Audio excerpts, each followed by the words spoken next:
Hey everybody, it's Zach. Welcome back to the Heroverse. And guys, we are back in again with another Tier List Tuesday video. I am super excited to get into this ranking. Of course, for today's Tier List Tuesday, we're going to be ranking all of the Spider-Man movies, including the Sony movies. I guess you could say they're all kind of Sony movies with the Spider-Man movies, and including the Sony Universe movies, which that includes of Venom, Venom Let There Be Carnage, Morbius, Madam Web, Venom Last Dance, and of course Kraven. I know you guys are probably wondering why add Venom Last Dance and why add Kraven when those movies haven't come out yet. How can I really depict on where they could go?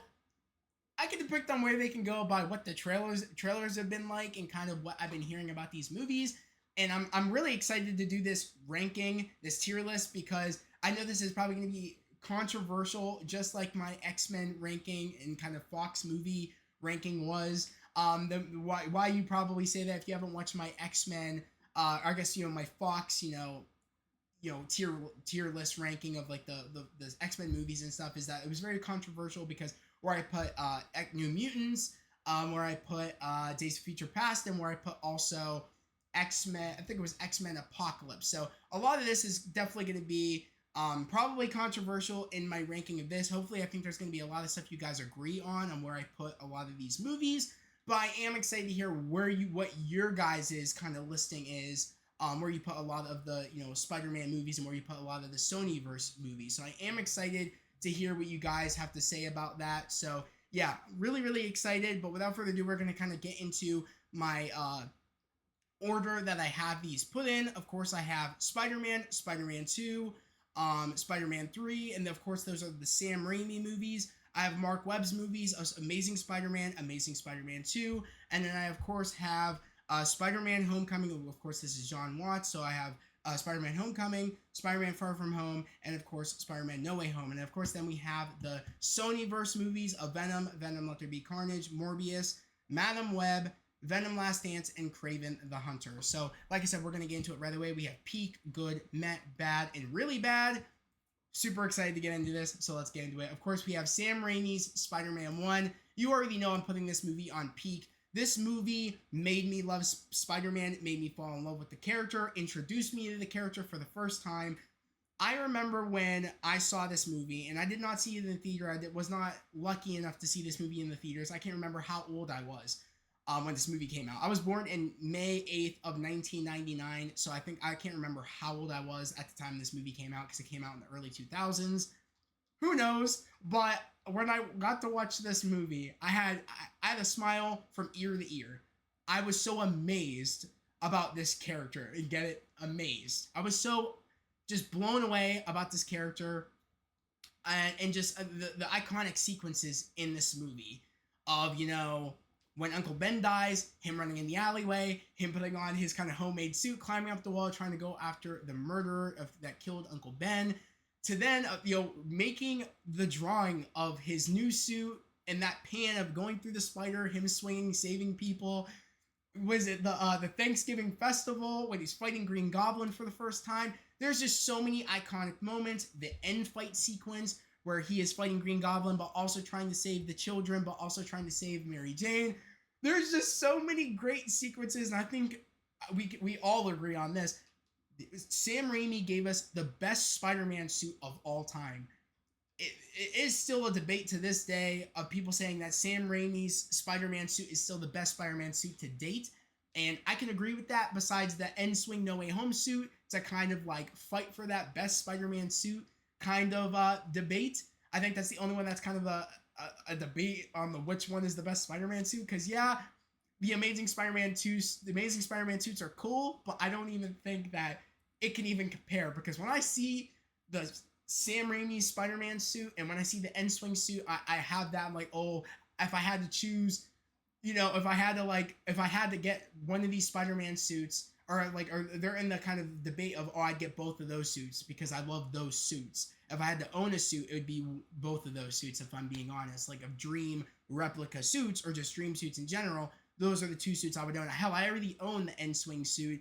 I still have yet to get or find a good Sam Raimi suit, but when I find it, that's the one I will be purchasing. So that kind of just explains it right there. Out of all the Spider-Man suits, those are the two suits that I love the most. So Yeah, Sam Raimi's Spider-Man 1 can't beat it. And talk about like a classic comic book movie, a classic feel of feeling like it feels like a real world comic book set of like how Spider-Man was supposed to be back in the day. It felt like one of those older comic books brought to life. Like I just it feels so it's crazy because like it feels so real and grounded or real, but like the swinging, especially the swinging, is the best Spider-Man swinging of all time. Like it's the best. It's up there. Of course, I think I love the Amazing Spider-Man 2 swinging, but there's just something about that it feels so. I can't even describe the swinging, but you guys kind of understand what I'm saying. Like, you know what I mean? It feels so real, and there's such a real way of physics of how he's swinging. It just feels so real. I love it. I love the way it's shot. I love the way it looks. Sam, it made me love the character. It's going in peak. Okay, so we're in now Spider-Man 2. Spider-Man 2 is definitely going above Spider-Man 1, and as of late, I just started doing the thing where it's like I'm putting them above one another. I just started doing that. I started doing it in my after my Fox, Marvel movie ranking. I just started doing it where it's kind of going in that order. But I'm gonna be honest, I love Spider-Man 2 way more than I love Spider-Man 1. And mind you, it's one of those things where it's like I'm okay with feeling that way because I love Spider-Man 1 so much, but Spider-Man 2, I love Spider-Man 2. So many cool, great fight sequences to this day that people say that it's like it's in people's top tens. I would say of our to even people's top 20 fights when people talk about fight sequences in comic book movies. This is Spider-Man 2 is always in the discussion, especially the fight sequence that we all love the most, which of course is the trolley train sequence where it is, or subway sequence where it is Spider-Man versus Doc Ock on top of the train car. We love that sequence. It's always in talks of one of the best fight sequences in comic book movie history. Love that fight sequence, especially when he comes back to being Spider-Man, and it's that pan out of him taking the suit back from J. Jonah Jameson, and he says, "I won Spider-Man," after he's reading the note saying that, "Thank you for keeping my suit until I came back." J. Jonah gets so angry at Spider-Man, even though he was happy, he was sad that Spider-Man was gone, and he hung up the suit, and he just goes back to hating Spider-Man, and it pans out, it goes through him swinging through the paper when it says Spider-Man's back, and in the pier with the sunglasses where you see Spider-Man swinging towards Doc Ock. We love that sequence. One of the best fight sequences of all time, especially in a Spider-Man movie. And just the suit. Not many people know this, but there is a difference in the suit from Spider-Man 1 to Spider-Man 2. There is a darker blue in the Spider-Man 2 suit. It looks phenomenal. I don't know. I think it's the cameras just have upgraded. I think it's just a different camera quality, and I think the suit has minor tweaks. It's definitely a darker blue, and I love it. I think that suit is perfect. Out of all three movies, that's my favorite suit. And again, not many people can notice the subtle differences, but it's totally different going into Spider-Man 3. It doesn't look like how it did in Spider-Man 2. So if I had to rank the suits, I would say 2, 1, then 3. But there are subtle differences, but Spider-Man 2 suit is my favorite from that movie. Out of the three movies, it is my favorite. Love the movie, and I love the idea of him wanting to be with Mary Jane, wanting all these things, and it gets him to the point where he doesn't want to be Spider-Man anymore. He wants to get rid of that. With great power comes great responsibility. He wants no responsibility. He wants to just live his life and be selfish. And I love the idea of that story of just feeling like, why can't I have the things that I want? Am I not allowed to have the things that I want? He has that. He says those words when it's storming outside and he's losing. MJ's about to marry J. Jonah Jameson's kid. You know what I mean? The man on the moon. You know what I mean? And it's just like, and he's not friends with Harry anymore. And it's kind of like, you know what I mean? And, him and Harry haven't been close friends since the beginning of the first movie. And it's just, he feels like he's just losing. May has bills. He can't make the bills. It's one of those things where I love the idea of that, and he wants to have those things, and he just gives up being Spider-Man. And it is until he sees things going bad, he's like, what have I done? You know what I mean? It's like, my life was tough, yeah, but I was helping so many people being Spider-Man. I just love the story. You can't talk about a more perfect Spider-Man story than the first two Spider-Man movies. So for sure, Spider-Man 2 is definitely going up as number one in peak. above Spider-Man 1. Okay, now going on to Sam Raimi's Spider-Man 3, if I'm being honest, I think this movie's just meh. I wouldn't say it's bad, but because it's grown on me. At first, I did not like this movie at all. I didn't. It's grown on me, especially over the years with all the memes and things. The memes have kind of made this movie great again. I don't even like using that sentence, but the re-release of this movie and all the memes that have been surrounded for this movie around this movie has made it a staple of people loving Spider-Man 3. And like I said, I did not like Spider-Man 3, and I still to this day don't like Spider-Man 3. The only reason why I like this movie is a meme like about this movie. The only reason why I like this movie is because of the memes, but I'm still giving it meh. I can't give it good because it's not a great story. I think it's bloated.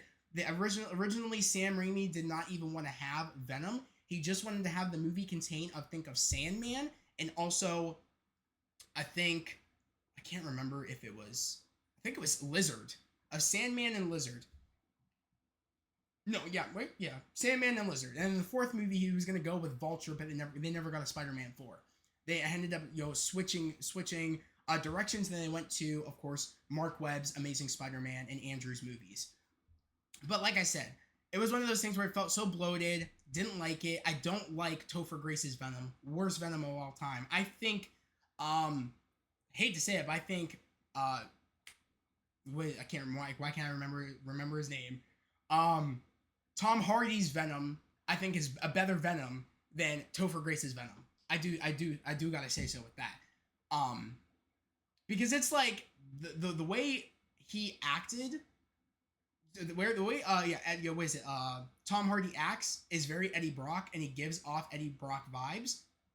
Topher Grace did not give off Eddie Brock vibes, but I do think the Venom itself, I think Topher Grace's actual Venom acts more like Venom than Tom Hardy's Venom acts like Venom. Is supposed to act like Venom, if that makes any sense. Like, I think Tom Hardy has the better Eddie Brock, but Topher Grace has the better Venom wanting to go after Spider-Man. That's what I'll give it. But it's like, it would have been perfect if they had somebody else as Eddie Brock, but they had the look of Tom Hardy's Venom as the Venom in Spider-Man 3. It would have been perfect, but unfortunately, about the mass and the size, and it really be looking more symbiote, but they didn't do it. But it is what it is. Like I said, it has its moments. Spider-Man 3, I'll give it, where, like, you know, one of my favorite sequences in Spider-Man 3 is definitely when Peter saves Gwen from falling from the building after when she's doing her modeling gig. I love that sequence. One of my favorite sequences of that movie. But other than that, that's probably about it. That movie doesn't really have too much, I don't have too much love for it in terms of the action sequences. The only reason, like I said, I like it is because of the memes. But that's why it's going to meh, is because besides that one fight sequence that I like in the memes, I just can give it meh. And you guys are probably going to disagree with me on that and probably say it's peak, probably say it's good, but I'm going to give it meh.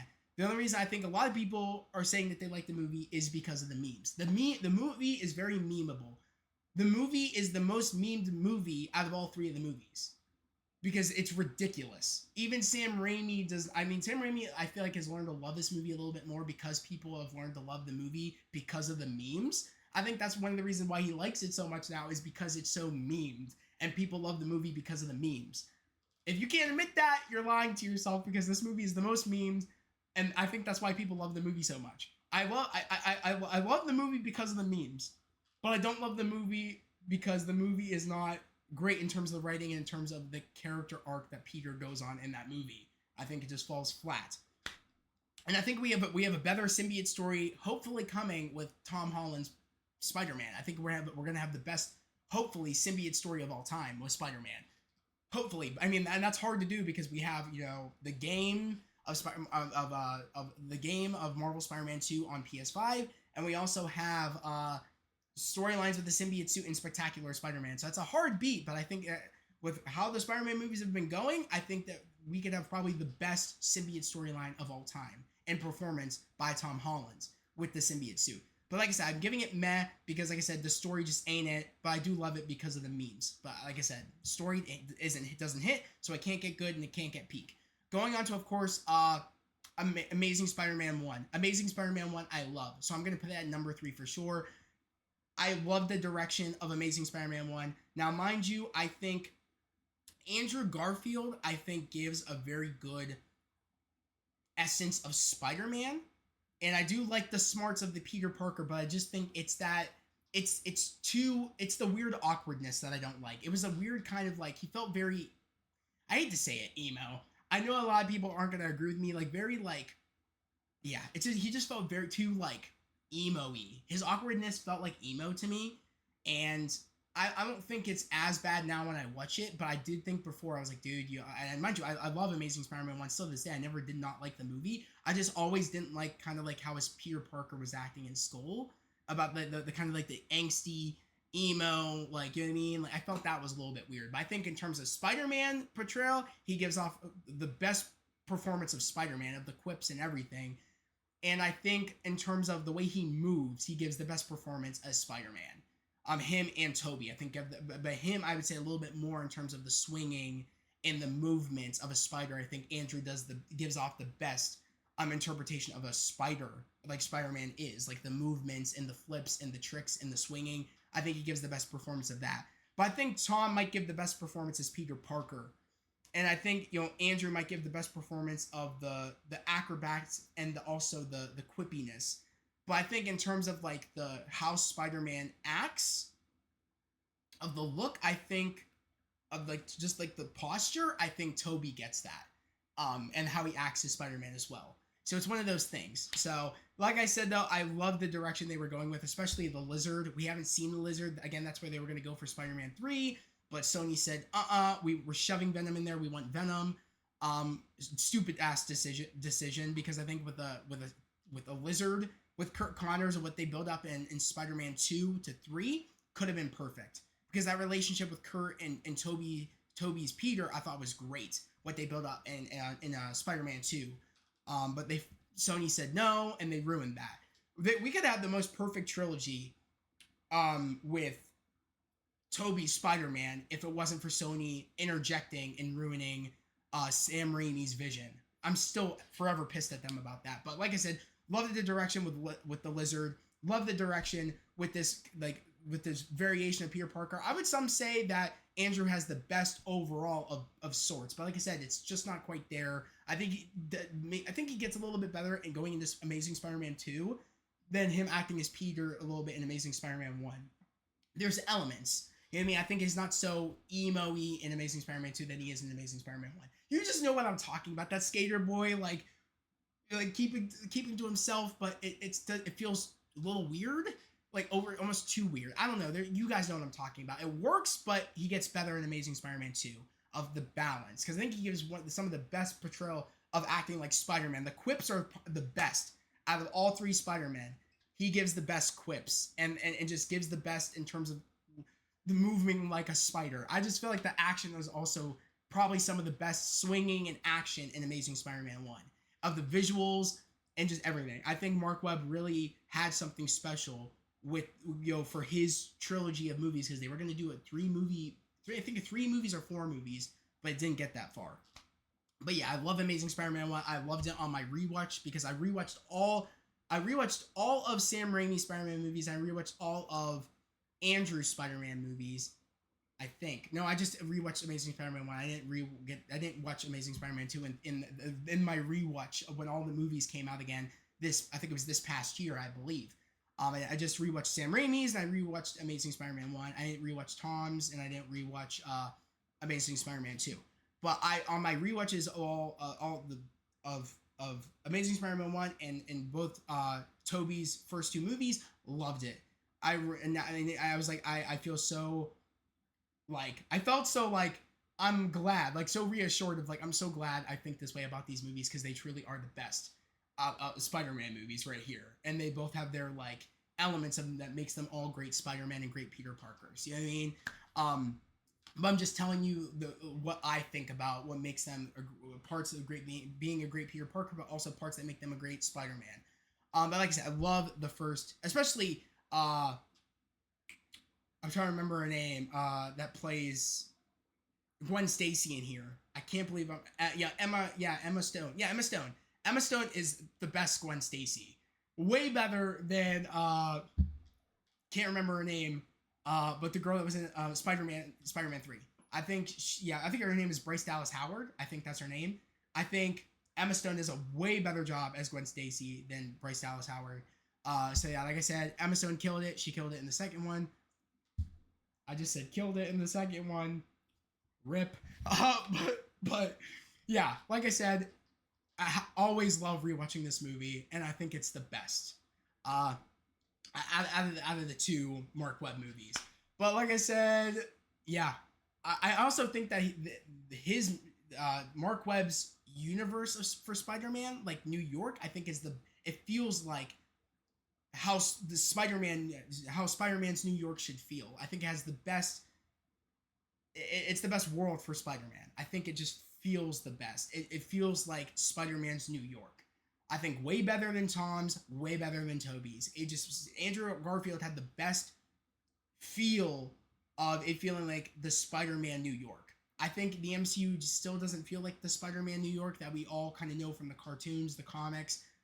I just feel like Andrew had the best tone for Spider-Man of the New York and of the swinging. I just felt like Spider-Man, like the New York, the swinging, the you know what I mean? There's a vibe you guys know, and I think it's the closest comparison to the Spider-Man games of Spider-Man PS4 and Spider-Man PS5.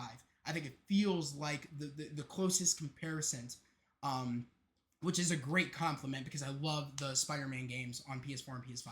And now going on to, of course, Amazing Spider-Man 2. Amazing Spider-Man 2 for me is in the same boat, of course, as Spider-Man 3. I'm going to give it above Spider-Man 3 because I like Amazing Spider-Man 2 way more than Spider-Man 3. Like I said, the memes are great, but if I'm being honest, I think the story is a little bit better here than it is in Spider-Man 3. And like I said, it goes with that same problem of it being congested with too many things going on. And I like the idea of Pete really like prioritizing Spider-Man a little bit more than Gwen, kind of knowing that with great power comes great responsibility, and kind of enjoyed being Spider-Man, I think, a little bit more than him wanting to be Peter Parker. I think he enjoyed like being Spider-Man a little bit more. And it's that balance where, it's one of those things where like Gwen felt like she couldn't have Peter, well, you know what I mean, without having Spider-Man. Or you know what I mean? It's one of those things where it's like, it's like you can't have one without the other, and it's like you can't, like, she couldn't be angry at him because he was saving people. I love the idea of that story. It's like you can't be angry because he's saving people. You want Peter, but you have to deal with the fact that he is also Spider-Man, and Spider-Man is going to be a part of your life because you can't have one without having the other. I love the idea of that storyline. And I liked Electro. I didn't like the design of Electro. I think the design of Electro in No Way Home is a lot better. But but the thing I don't like about this movie is having Green Goblin in this movie. We did not need to have Green Goblin in this movie. They could have set it up for a third film, but Sony loves to just shoehorn shit, and they fucked the movie up. It could have been a damn good movie just without having that, without having Green Goblin, but Green Goblin killed it, especially that atrocious design of Green Goblin was trash. The dude that played Green Goblin looked like Green Goblin. I mean, not look like Green Goblin, looked like Harry. But I think his portrayal of Green Goblin was atrocious. They did not need to have Green Goblin in this movie. They could have had Harry, but I think they messed up having Green Goblin. And especially at the end of the movie, where you think it's all over, Harry shows up as Green Goblin. I'm like, bro, like, you're kidding me right now. And they had to shoehorn Gwen's death in with Green Goblin. I don't think that they should have done it. They should not have done it, and that's what led to the movie getting terrible box office scores. Their tie-in game didn't make any money. I remember buying the game, seeing Amazing Spider-Man 2, and returning the game. Like, that's how bad it was.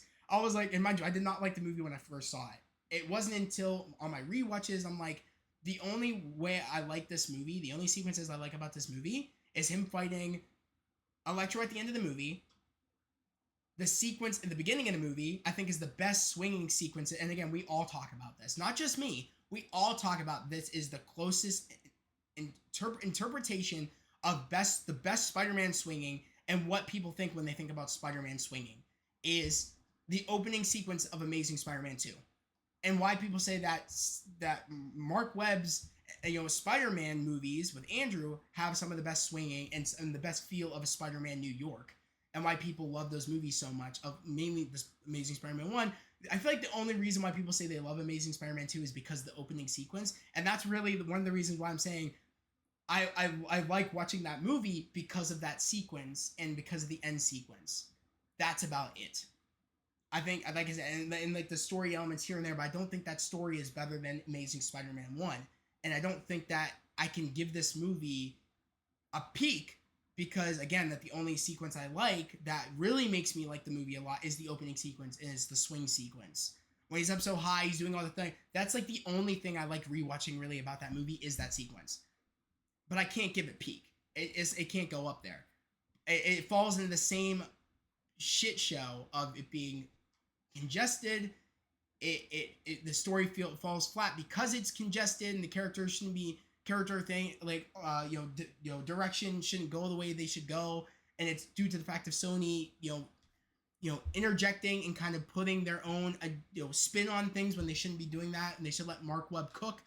It just fell flat. But like I said, I enjoy it way more than Spider-Man 3. Okay, now going on to Spider-Man Homecoming. Spider-Man Homecoming I remember really loving, and I saw this movie, I want to say, about 3 times in theaters. Maybe, I think it was about 3 times in theaters. I really enjoyed this movie at first. Now, on my watching of this movie, I can't even sit and watch this movie anymore. I get so bored. Mind you, it's great, but I get so bored. So as good as I could do, I'm gonna put it at like on good. On good. It's a good like layered movie on having things play out the way they play out. It's very good structurally, and it has some pretty good fight sequences. Now, mind you, it's nothing on what they do in the other 2 Spider-Man movies. Like, I think that the fight sequences here don't even touch Far From Home, don't even touch No Way Home especially. And I don't think we're quite there yet where I think that Tom has any better fight sequences than Toby and even Andrew. Like, you know what I mean? I feel like it's just not quite there yet, and I think we're hopefully going to get that with Spider-Man 4, with Destin at the helm, because he did Shang-Chi. So I really even feel like the fighting wasn't even there yet to say that was the fighting in the Homecoming trilogy was better than the fighting and Sam Raimi and Toby's movies, and also Andrew's movies. I feel like it just is not there yet. It started getting better in Far From Home and No Way Home, but it's just not there yet. Where I feel like it's that Spider-Man fighting that we love, especially in the first movie. I don't think it's there yet. He was just kind of just getting the hang of things. So, but going on, so like I said, like I just think it's, you know what I mean? It's good, but I wouldn't call it meh. Like I said, I get bored watching it, but the story's good. So, and I liked what they do. So I'm still giving it above these because these are stories here, and it being congested. No, I can't put it at meh. But going on to Far From Home.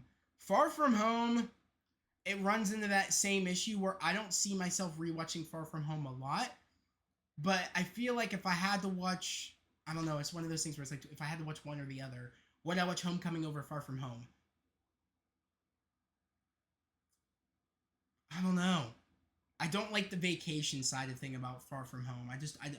The more I just think about it, and the rewatches, that's one of the reasons why I wasn't gushing to want to go rewatch Tom's movies, is because I've watched them so many times, and over the years I find them like boring. You know what I mean? If I had to choose out of the 3 movies, I'd watch No Way Home probably before I would watch Homecoming again or Far From Home. Maybe Far From Home, maybe Homecoming a little bit over rewatching Far From Home. Because it's like, again, I don't like that vacation side of things. So, like, I don't know. I wouldn't call it bad because, like I said, I think it has a pretty good story structure. But at the same time, I hate the idea of at the end of, I can't give it bad. I can't give it bad. Even though I really do hate him wanting to go on vacation after people sacrifice themselves to bring him back. I hate it, but they set up a great story to go into No Way Home. So I'm going to give it good. I don't think it's better than Homecoming, but I'll give it good. Yeah, I'll give it good. I don't think it's better than Homecoming. I do not think it's better than Homecoming. but I'll give it good because again, it led into the great movie that we know of, No Way Home. And we're getting into No Way Home now. And No Way Home, you guys already know where I'm going to put No Way Home. You guys already know. I'm going to put it at number one.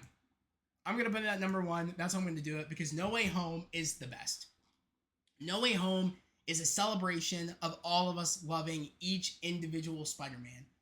Tobey, Andrew, and Tom. This is a celebration of all of the Spider-Man movies, all of the villains, all of the reasons why we love each and every one of each three of these Spider-Men. This is a celebration. And this is the conclusion. This is his great power comes great responsibility. I think it was brilliant having Tobey and Andrew come in to kind of like explain that and what that means after May passed away in this movie, after May died. I thought that was brilliant of kind of, directing him to not want to kill Green Goblin and be like, again, with great power comes great responsibility. You need to know what that means, and we're here to guide you to tell you what that means. I thought it was brilliant. I was not prepared for May to give that with great power comes great responsibility moment, but she gave that moment. She gave it, and I was like, oh my god, like this is all leading up to him actually becoming Spider-Man. And it just, at that moment, I felt stupid. I was like, oh my god, I can't believe we just didn't see it. We're complaining about, oh, he's doing these choices and this and that, and him being, Tony Stark Jr. and him wanting to go on vacation is because he hadn't had that with great power comes great responsibility moment yet. So at that moment, I was like, I think automatically, I thought at the end of No Way Home, I was like, oh my god, he might have the best trilogy, especially getting the moment at the end of the movie, having him, make his own, like, actually being on his own after the spell of no one knowing who Peter Parker is, being on his own, having his own apartment, listening to the police scanner, and making his own suit from scratch with the top of it all off, with the cherry on top, with the sewing machine. When I kid you not, I was teary-eyed. I had the biggest smile, and I was like, he's here. I was like, it's Spider-Man. I was like, this is it. This is the moment we've all been waiting for. I was like, this might be, has a chance to be the best Spider-Man of all time for where they're going. I shit you not. This is kind of the culmination of if Tobey had the age right, if Andrew had that kind of quirkiness on point, and also like the swinging will eventually come with Tom, but if the quirkiness was on point right, and also if the universe felt right, with the police scanner and him going out the window and all, we have a possible chance of this being the best Spider-Man overall trilogy of all time, if it's done right. Now, the rumors I've been hearing about Null being shoved into Spider-Man 4 after Venom Last Dance, Venom being shoved into Spider-Man 4, it being another multiverse film, Tobey and Andrew coming back in Spider-Man 4, it feels like a clusterfuck. It feels like they're about to ruin, Sony's about to ruin yet again, not Mark Webb, why can't I remember? John Watts leaving Spider-Man at such a great point of, I gave him his great power comes great responsibility moment. I left him in a place where he has become Spider-Man. He has become the Peter Parker and Spider-Man that we all know and love, where he's struggling to pay the bills, is by himself and depressed, I hate to say it, but depressed, and also makes his own homemade suit again, without any technology in it. He automatically, with that ending, made the best Spider-Man trilogy of all time. Like I said, I know, and that's why I'm putting them the movies in good, because structurally, especially with the third film concluding it all to that great power comes great responsibility, because he had to go through all those trials and tribulations to get to that moment where May would give him that. John Watts gave us like the best Spider-Man trilogy of all time, and it's gonna get even better because now he's officially Spider-Man. Like I said, I'm scared because Sony could fuck it up again, like they did with Amazing Spider-Man 2, or like they did with Sam Raimi's movies with Spider-Man 3. I'm telling you, this could be perfect, but like I said, that's one of the reasons why No Way Home is up there, especially having Tobey and Andrew come back, having all the villains come back, having a good reason on why they came back, Toby, Andrew, and all the villains. It's good. It's really perfect if you think about it, especially in the multiverse of it all. Going into like this is the movie that made it go into multiverse of madness. It kind of made us go into that multiverse saga. It's truly brilliant. But I just don't like it again, and it's truly like it shows when Sony wants to work with Marvel and is willing to work with Marvel what they can create. This was that movie. It was. And I can't believe what I've been all the rumors I'm hearing about Spider-Man 4 just makes me feel like Sony, what the fuck are you doing? But if you guys want to learn more about that, go check out my videos on all the Sony bullshit news going on with Spider-Man 4. But yeah, amazing. I mean, Spider-Man No Way Home, peak. I would rather watch that movie over the first two previous Tom movies. But like I said, I think that these are good movies. I just have seen them too many times, and I just think that some of them have their flaws. But again, their flaws were supposed to be there to get for him to get his great power comes great responsibility moment, and that automatically makes these movies great. Or good, which they're in the good category. But going on to now Venom. The first Venom movie I actually enjoy. I'm actually going to put this movie on good. I actually do enjoy the first Venom movie. So that's about all I can really say. Other than that, I mean, how Venom acts, I feel like isn't very accurate. I mean, with Lethal Protector, this is kind of based on that Lethal Protector Venom. I don't really care for that Venom. I like the Venom that's more evil, and he's not that. It's really jokey, but I liked it for what it was. I thought the first movie was probably the best, especially out of the second movie. I think I still prefer the first movie over the second movie. But yeah, like I said, that's all I can really say about it, is that I do enjoy the first Venom movie way more than Amazing Spider-Man 2, way more than Spider-Man 3. I find myself wanting to rewatch the first Venom movie way more than I do want to rewatch these movies sometimes. Like I said, I'm not gonna lie. Telling you guys, I love rewatching the beginning opening sequence of Amazing Spider-Man 2 more than I like to rewatch Spider-Man 3, and more than I think I would like. I watch that more than that one sequence more than I go watch Venom 1. But if I'm being honest, I do enjoy Venom 1. I do enjoy it, so I'm gonna put it at good. It has an okay story, but I think it's probably the best product that Sony's put out of all their movies. With the Sonyverse crap, the first movie is pretty good. Now going on to Venom Let There Be Carnage. Venom Let There Be Carnage, I'm gonna put at meh, and I'm gonna put it over. I'm sorry, I'm gonna put it over. No. Do I want to put it over Amazing Spider-Man 2, and do I want to put it over Amazing Spider-Man 3? Because I don't find myself. That's the thing. I don't find myself wanting to rewatch. I don't know. It's either I'm putting it in the middle or I'm putting it above Amazing Spider-Man 2. Because I enjoy the Venom movies, but I think the first one just is better than the second one. And now it boils down to the question: which one would I watch? I think I would watch Venom Let There Be Carnage. Venom Let There Be Carnage, because it's one of those movies where you kind of forget it, and you're like, "Oh, I'll rewatch that movie again." Amazing Spider-Man 2, I don't forget. So it's like I wouldn't just go and knowingly be like, oh, I want to go rewatch that movie right now. So just for that alone, I'm going to put it... I don't even say it's bad. I wouldn't even say it's bad. I think the first two Venom movies, I wouldn't say are bad. They're just meh. They're enjoyable. But I wouldn't say they're good.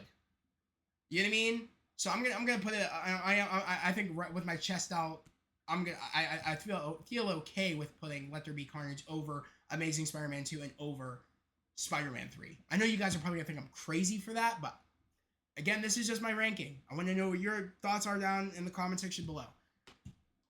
Now going on to Morbius, really bad. I hate Morbius. I can't even go into it.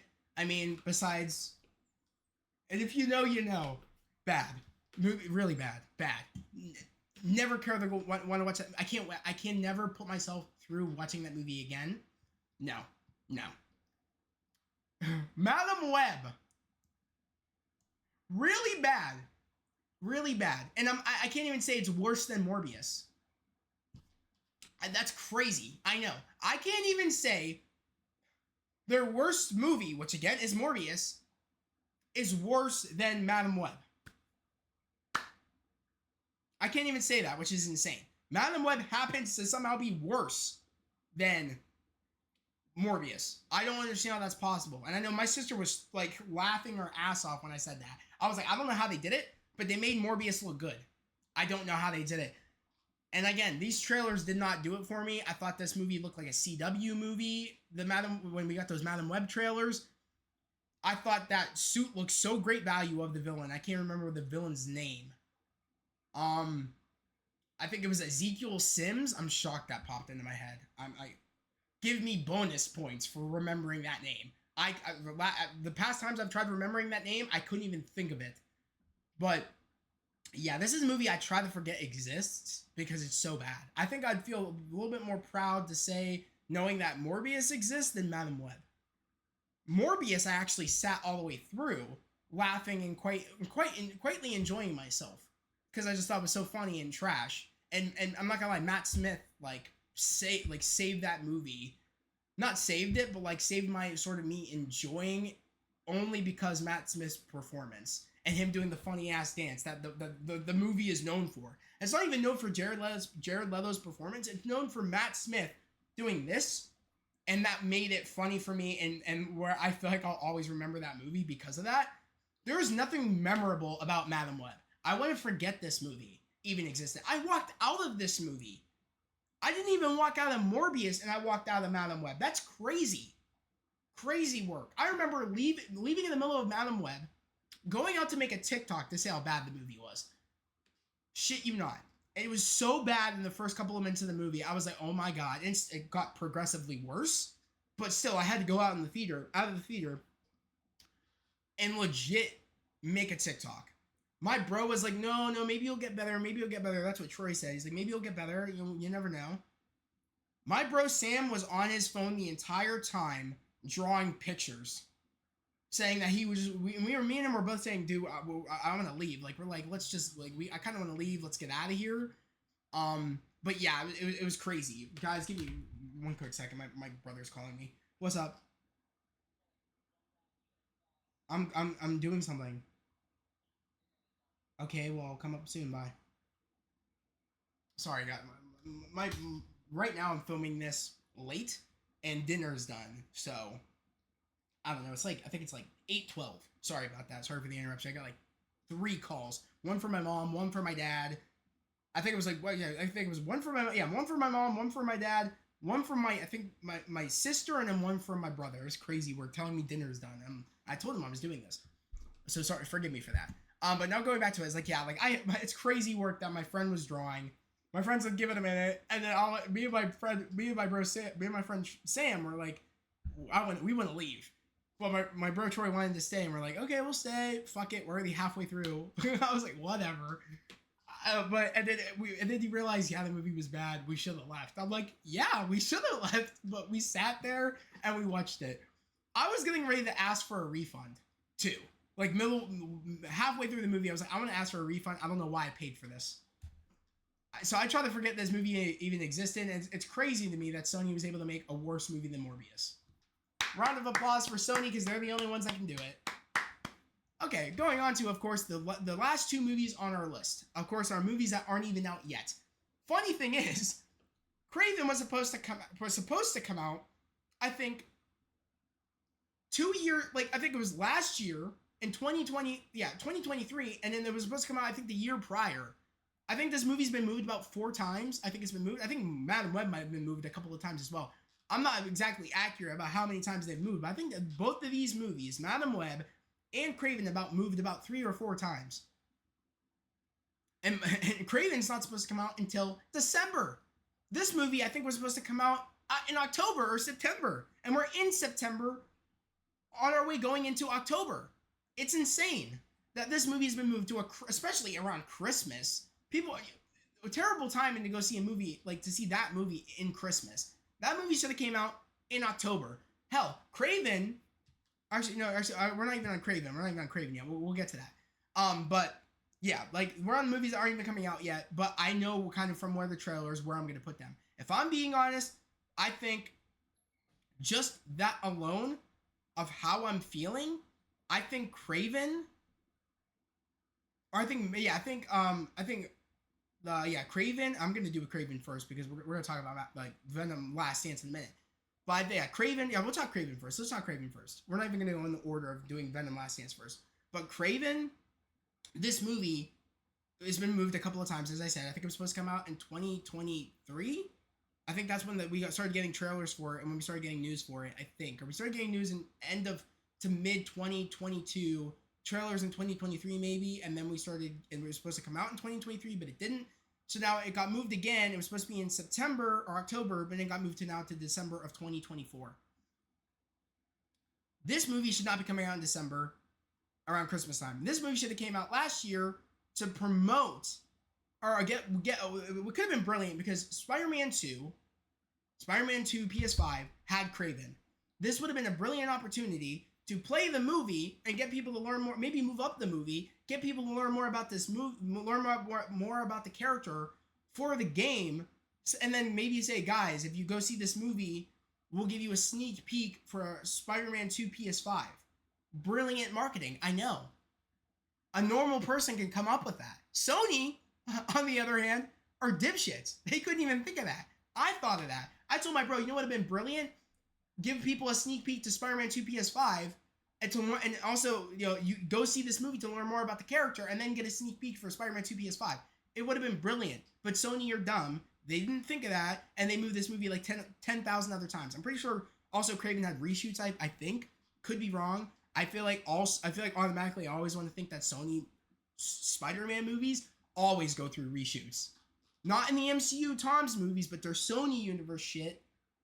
Outside the Spider-Man movies, I feel like always go through reshoots. I'm pretty sure Morbius went through reshoots. It got moved around multiple times.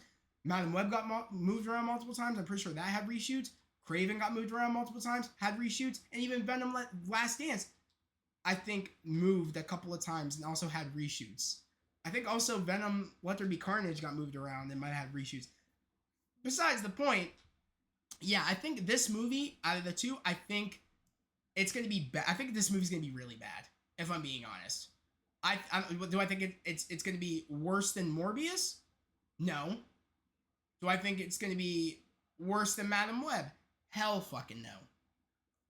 To be honest, I think this movie could just make it to bad. Not even really bad. I know that's crazy. I think this movie could make it to just bad. I don't know if it can go Morbius and Madam Web bad, especially Madam Web bad. So I'm gonna give it bad for right now because I haven't really seen the movie yet, and I'm not gonna lie, the first trailer from Craven I really enjoyed. Second trailer, I didn't enjoy as much as the first trailer, but I liked seeing Rhino charge and flip the car over. I thought that was pretty cool, and a comic accurate Rhino at that, not that tech suit bullshit that we got in Amazing Spider-Man 2. That was so fucking stupid. But yeah. So as of right now, I'm gonna give it bad. Mind you, this movie's coming out in December. Okay, I don't know why that did that. Mind you, this movie's not coming out until December. Right now it is like September 14th. We still have like September, October, November, December. We still have like 3 months before this movie comes out. So if I'm being honest, I think it could just be bad. But you never know. It might go really bad. That's kind of the streak that they're on, besides these Venom movies just being at meh. Okay. Not really bad, not bad, but just meh or okay. People are kind of putting these Venom movies on. Now, mind you, some people are saying that these Venom movies are really bad. Now, mind you, you might be surprised when I said these Venom movies have been like meh okay. I've enjoyed the first two movies. More the first one than the second one, but I'm still giving it meh. But I'm sorry, Venom Last Dance is going to really bad. It's going to really bad. It is. And I'm not going to lie, you guys are probably going to be surprised where I'm putting it. But if the rumors are true, this movie is going at number 1 for being probably... Yeah, it's going number 1. It's going number 1. Actually, I don't know how I had this. So I said this was first, not as bad as this. So... yeah. It's going to go like that. Really? Yeah, right. So I said, wait a second. So I said that was not as bad as that. Because that's what I'm doing. Or actually, am I doing that wrong? Yeah, that one wasn't as bad as that. So this one... yeah, this one wasn't as bad as that. So... Yeah, yeah. Or actually, no. Maybe I want to do this. Yeah, because this one was as bad as that. Yeah, there we go.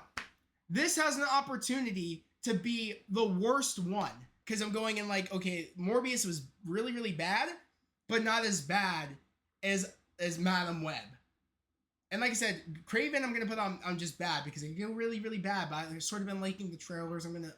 But I'm also have no hope now because Sony's on a hitting streak of making shitty movies between Morbius, Madam Web, and now this is their third movie in the Sony universe bullshit. Besides me kind of liking Venom, me liking Venom 1 and thinking it's good, and then me thinking Venom 2 is just that mad, but I still kind of enjoy it.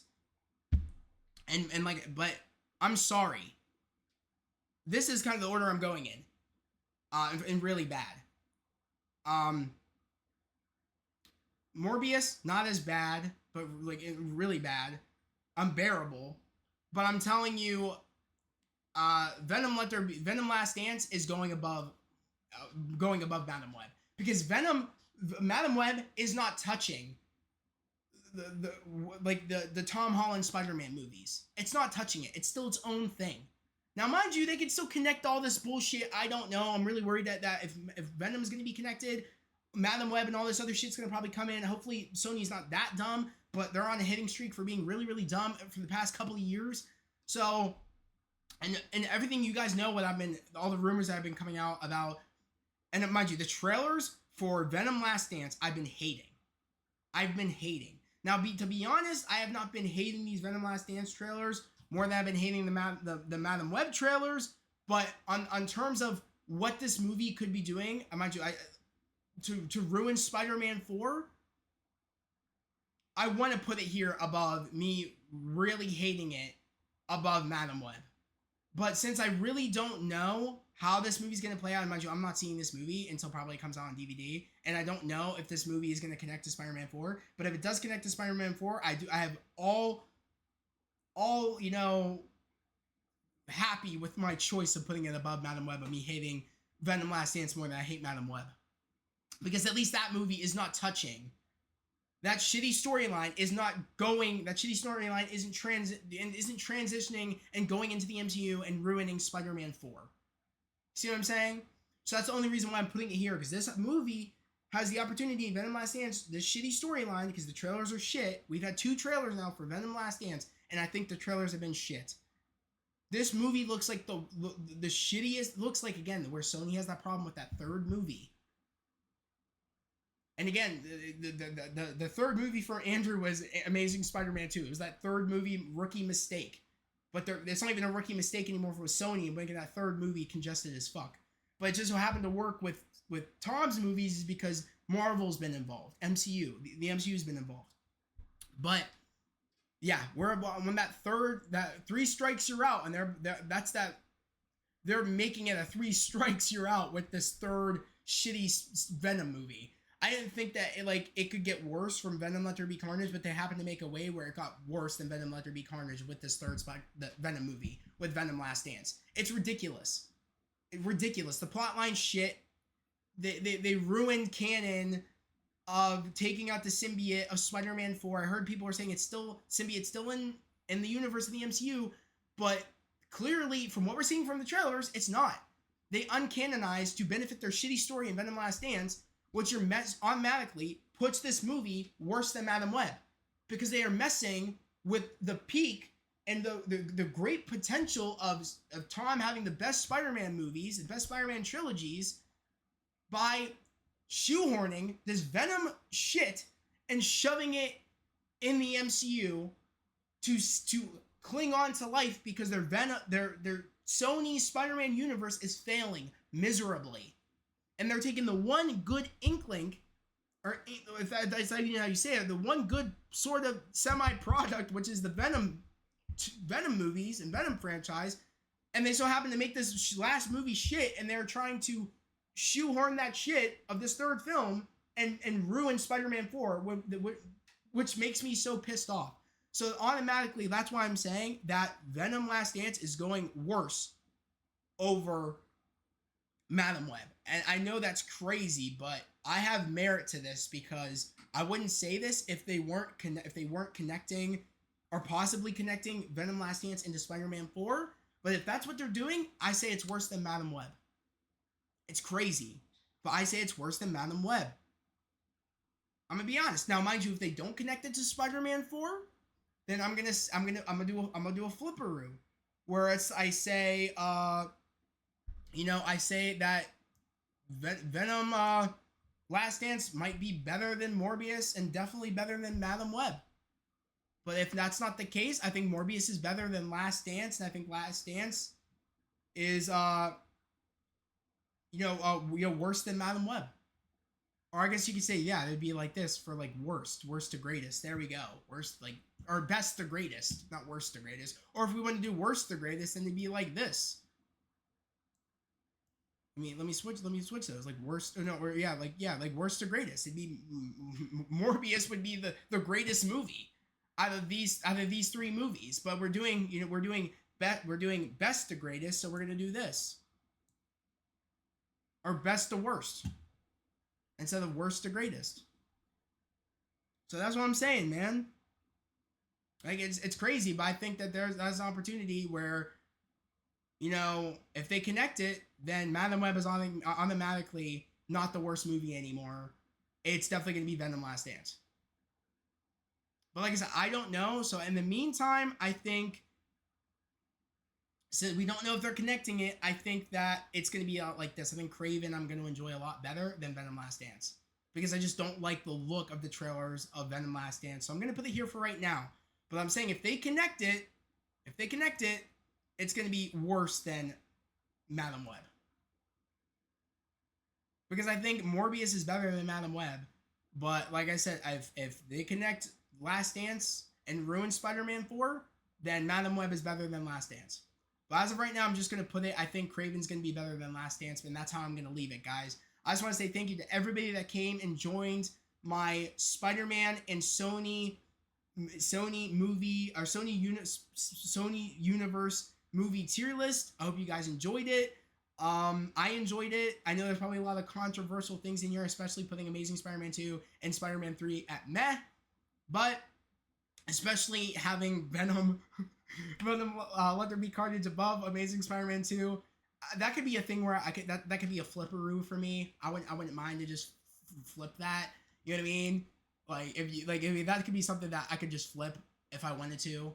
For that, I would do that. Like, you know what I mean? That one I'm kind of on the fence with, where I could just do that. But if I'm being honest, I think I would rather watch Venom Let There Be Carnage a little bit more than Amazing Spider-Man 2. But I don't know. I'm going to keep it like that, just for the fact of I do like that opening sequence a lot, and I think that just does it. And I do like the end fight sequence with Electro, so I'll put it above Let There Be Carnage. But I do think I like Let There Be Carnage way more than Spider-Man 3. I do think so. I mean, I love the memes, but yes, no. I don't know. I find to enjoy myself a little bit more watching Venom Let There Be Carnage than Spider-Man 3. But like I said, that might be the most controversial. The controversial thing is right there. Is this the Amazing Spider-Man 2 and Spider-Man 3 at meh? I know probably a lot of you guys think it could be a peak or being good, but I just don't think so.